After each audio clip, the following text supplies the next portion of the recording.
आप ही की है अदालत, आप ही मुंसिफ भी हैं।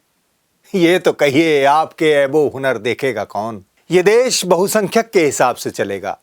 इलाहाबाद हाई कोर्ट के जस्टिस शेखर यादव का यह बयान सुप्रीम कोर्ट के उस फैसले से मेल खाता है जिसमें कोई स्पष्ट प्रमाण न मिलने के बाद भी बहुसंख्यकों की आस्था के आधार पर बाबरी मस्जिद की जगह राम मंदिर के लिए दे दी गई और बाद में वर्शिप एक्ट को धता बताते हुए सभी मस्जिदों के सर्वे का रास्ता खोल दिया गया। लेकिन हाई कोर्ट हो या सुप्रीम कोर्ट या उनके जस्टिस, सबको पता होना चाहिए कि देश बहुसंख्यक या आस्था के हिसाब से नहीं चलेगा, बल्कि चलेगा तो संविधान के हिसाब से चलेगा। नमस्कार, सलाम, बेबाक भाषा के इस खास कार्यक्रम में आपका स्वागत है। मैं हूं मुकुल सरल। आज के पॉइंट टू पॉइंट में हम इन्हीं मुद्दों के संदर्भ में बात करेंगे। न्यायाधीशों की शपथ की और 1991 के वर्शिप एक्ट यानी उपासना स्थल अधिनियम की। हाल ही में लेडी जस्टिस या न्याय की देवी की आंखों की पट्टी हटा दी गई है ताकि वो साफ साफ देखकर सही गलत का फैसला कर सके। क्या अच्छा है, क्या गलत है, क्या खराब है, इसका फैसला कर सके। कौन मुजरिम है, कौन बेकसूर है, इसका फैसला कर सके। लेकिन जो हालात हैं उसमें पूछना ही होगा कि क्या अब न्याय की देवी लोगों को कपड़ों से पहचानने लगी है? क्या अब इंसाफ अमीर गरीब, ऊंच नीच, जात पात और धर्म मजहब देखकर होगा, या संविधान में जो लिखा है, जो कानून हैं, उनके हिसाब से होगा? हालांकि इलाहाबाद हाईकोर्ट के जस्टिस शेखर यादव ने 8 दिसंबर को इलाहाबाद यानी प्रयागराज में विश्व हिंदू परिषद के कार्यक्रम में जो कुछ कहा उससे किसी को हैरत नहीं होनी चाहिए। उन्होंने ऐसा कुछ भी नहीं कहा जो हम होता नहीं देख रहे हैं। चाहे उन्होंने इस देश के कानून को बहुसंख्यकों के हिसाब से चलाने की बात की, या मुसलमानों को कठमुल्ला कहकर टारगेट किया, या शाकाहार और मांसाहार की बहस चलाने की कोशिश की। इस सब को कहने या मानने की पृष्ठभूमि बहुत पुरानी है। वही हिंदुत्व की पृष्ठभूमि जो एक राजनीतिक विचारधारा है, वही आरएसएस और बीजेपी की पृष्ठभूमि जिसमें इस देश के कानून को मनुस्मृति के आधार पर चलाने और देश को हिंदू राष्ट्र बनाने का सपना शामिल है। लेकिन हमें, हमारे नेताओं, हमारे न्यायाधीशों, सभी को याद रखना चाहिए कि अभी तक भारत में संविधान लागू है जिसमें सभी के लिए कुछ नियम, कायदे, कानून, मर्यादाएं तय हैं और उससे बाहर या उससे ऊपर कोई नहीं। चीफ जस्टिस भी नहीं, प्रधानमंत्री भी नहीं, राष्ट्रपति भी नहीं। सभी संविधान से बंधे हैं और इसी संविधान के तहत शपथ लेकर वह अपनी कुर्सी पर बैठते हैं। मगर अफसोस, सरकारी अफसर हों, नेता हों या मंत्री या प्रधानमंत्री, सभी ने आज अपनी शपथ भुला दी है। लेकिन अगर न्यायाधीश भी अपनी शपथ भूल जाएंगे तो क्या होगा? इस देश और कानून का क्या होगा? जनता के यकीन का क्या होगा? इंसाफ का क्या होगा? बने हैं अहले हवस मुद्दई भी, मुंसिफ भी, किसे वकील करें, किससे मुंसफी चाहें। मंत्रियों, मुख्यमंत्रियों और प्रधानमंत्री की शपथ तो आपने सुनी होगी। बड़े बड़े शपथ ग्रहण समारोह होते हैं, लेकिन एक जज या न्यायाधीश की शपथ क्या है, आज इसे दोहराना, उसे याद करना, याद दिलाना बहुत ज़रूरी है। मैं भारत के सर्वोच्च न्यायालय का मुख्य न्यायाधीश या न्यायाधीश नियुक्त हुआ हूं। शपथ लेता हूं कि मैं सच्ची श्रद्धा और विश्वास रखूंगा।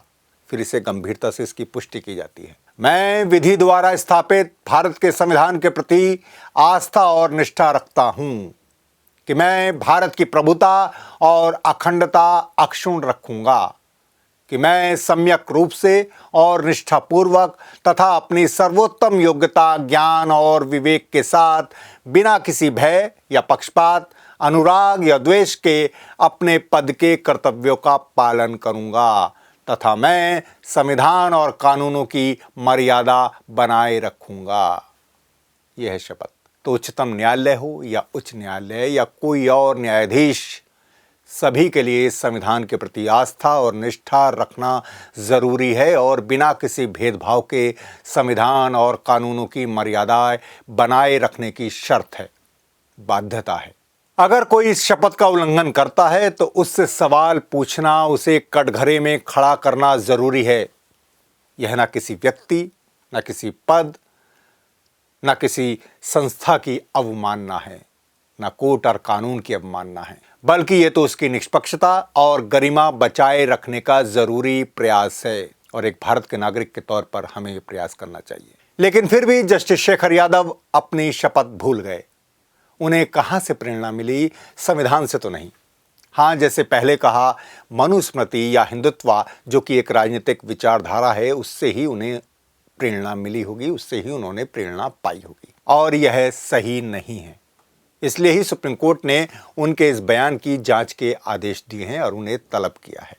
लेकिन जस्टिस शेखर के इस विचार और बयान के पीछे सुप्रीम कोर्ट का भी कुछ योगदान है। जी हाँ, याद कीजिए कि नवंबर 2019 में बाबरी मस्जिद राम जन्मभूमि विवाद के फैसले में सुप्रीम कोर्ट ने क्या कहा? सुप्रीम कोर्ट की 5 सदस्यीय बेंच ने कहा कि अयोध्या की बाबरी मस्जिद गिराना एक आपराधिक कृत्य है। जी हाँ, यह आदेश में कहा गया साफ साफ कि बाबरी मस्जिद गिराना एक आपराधिक कृत्य है, कि मस्जिद के नीचे राम मंदिर होने के स्पष्ट प्रमाण नहीं मिले हैं।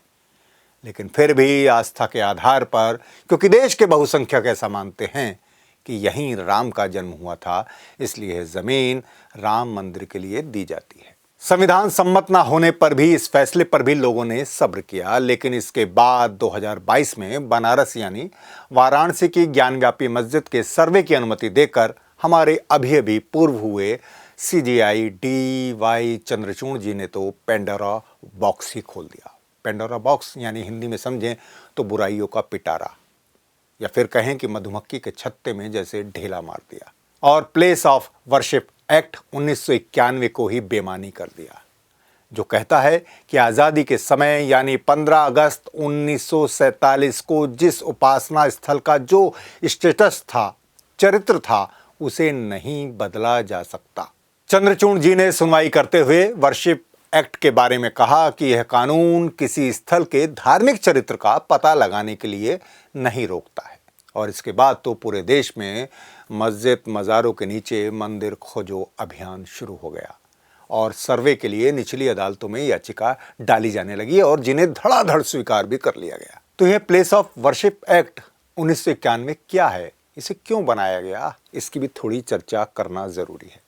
प्लेस ऑफ वर्शिप एक्ट यानी पूजा या उपासना स्थल अधिनियम 1991 क्या कहता है? कहता है कि 15 अगस्त 1947 यानी आज़ादी के समय 15 अगस्त 1947 से पहले अस्तित्व में आए किसी भी धर्म के पूजा या उपासना स्थल को किसी दूसरे धर्म के उपासना स्थल में नहीं बदला जा सकता। जी हाँ, ध्यान दीजिए, किसी भी दूसरे धर्म के उपासना स्थल में नहीं बदला जा सकता। इतना ही नहीं, इसमें यहां तक कहा गया कि कोई भी व्यक्ति किसी भी धार्मिक संप्रदाय या उसके किसी खंड के पूजा स्थल को उसी धार्मिक संप्रदाय के किसी अलग खंड के पूजा स्थल में भी परिवर्तित नहीं करेगा। जी हां, यानी एक मंदिर है तब भी उसके खंड में बदलाव करके दूसरा मंदिर उस तरह से नहीं किया जा सकता। कोई मस्जिद है तो उसे भी नहीं बदला जा सकता। यदि कोई इस एक्ट का उल्लंघन करने का प्रयास करता है तो उसे जुर्माना और 3 साल तक की जेल भी हो सकती है। यह कानून कौन लाया था? यह कानून तत्कालीन कांग्रेस प्रधानमंत्री PV नरसिंह राव सरकार 1991 में लेकर आई थी। यह कानून तब आया जब बाबरी मस्जिद और अयोध्या का मुद्दा बेहद गर्म था। शायद यही वजह थी कि राम मंदिर बाबरी मस्जिद विवाद को अपवाद स्वरूप इससे अलग रखा गया, यानी उसे इस एक्ट से छूट दे दी गई। इस छूट के कारण ही इस कानून के लागू होने के बाद भी अयोध्या मामले की सुनवाई चलती रही और अब तो फैसला आ चुका है, मंदिर बन चुका है, आप जानते हैं। लेकिन अब राम मंदिर विवाद के हल होने के बाद भी विवाद खत्म नहीं हुए हैं और अब तो इस कानून की खुलेआम धज्जियां उड़ाई जा रही हैं। इस कानून के उपबंधों और अपवादों का फायदा उठाकर ज्ञानव्यापी मस्जिद और मथुरा शाही ईदगाह को लेकर मुकदमों की सुनवाई लगातार चल ही रही है। और अब तो संभल से लेकर अजमेर शरीफ तक, बदायूं तक मुकदमों और सर्वे की बाढ़ आ गई है। संभल में तो इसे लेकर हिंसा भी हुई और 6 लोगों को जो कहा जाता है कि जान तक गंवानी पड़ी। शुक्र है कि सुप्रीम कोर्ट ने बीती 13 दिसंबर 2024 को देश में किसी भी मंदिर मस्जिद को लेकर याचिका रजिस्टर करने पर रोक लगा दी है। जी हाँ, वर्शिप एक्ट की सुनवाई करते हुए नए मुख्य न्यायाधीश संजीव खन्ना ने कहा कि वर्शिप एक्ट मामले पर अगली सुनवाई तक याचिका दाखिल कर सकते हैं, लेकिन रजिस्टर नहीं कर सकते। वर्शिप एक्ट के खिलाफ 9 याचिका दाखिल की गई हैं।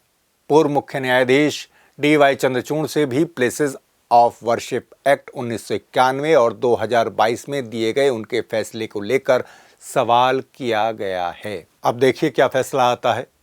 देश का भविष्य इस फैसले पर बहुत ज़्यादा निर्भर करता है। जी हाँ, आखिर में शाहिर के शब्दों में मैं यही कहूँगा कि इंसाफ का तराजू जो हाथ में उठाए, इंसाफ का तराजू जो हाथ में उठाए, जुर्मों को ठीक तोले। ऐसा ना हो कि कल का इतिहासकार बोले, मुजरिम से भी ज़्यादा मुंसिफ ने जुल्म उठाया। इस मुद्दे पर सोचिएगा ज़रूर और अपनी राय हमें ज़रूर दीजिएगा। और ऐसे ही और बेबाक वीडियो देखने के लिए बेबाक भाषा को लाइक, शेयर और सब्सक्राइब करना मत भूलिएगा, हमें मदद मिलेगी। शुक्रिया।